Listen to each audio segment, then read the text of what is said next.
So hey guys, welcome to back my channel. So guys, आज हम बात करने वाले हैं कि भोजपुरी की एक्ट्रेस नीलम गिरी और डिम्पल सिंह दोनों को कंपेयर करेंगे और आपको बताएंगे कि दोनों में से एक एल्बम करने के कौन सबसे ज़्यादा पैसा लेती है। सो गाइस, चलो वीडियो में आपसे सब कुछ डिस्कस करेंगे। उससे पहले गाइस, आप अगर जो मेरे चैनल पे नए हैं यार तो प्लीज़ चैनल को सब्सक्राइब कर दो और वीडियो को फटाक से लाइक कर दो।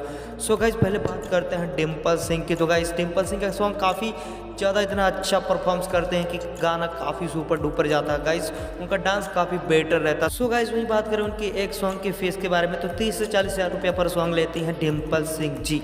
जी हाँ गाइस, बात करें हम नीलम गिरी के। सो गाइस, नीलम गिरी के फैन काफ़ी ज़्यादा होते जा रहे हैं। सो गाइस, उनके एक्टिंग और डांस से काफ़ी लोग इम्प्रेस हो रहे हैं। सो गाइस, बात करें आखिर नीलम गिरी एक सॉन्ग करने के कितने पैसे चार्ज करते हैं। सो गाइस, आपको बता दूं कि नीलम गिरी एक सॉन्ग करने के लिए 60 से 70 हज़ार रुपया पर चार्ज करती है नीलम गिरी। जी हाँ गाइस, 60 से 70 हज़ार पर सॉन्ग लेती हैं। सो गाइस, वीडियो आपको कैसा लगा? अगर जो अच्छा लगा तो प्लीज़ चैनल को सब्सक्राइब कर दो और वीडियो को फटाक से बेल आइकन कर दो। सो गाइस, आपको इन दोनों एक्टर्स में सबसे ज़्यादा पसंद कौन है कमेंट में ज़रूर बताइएगा।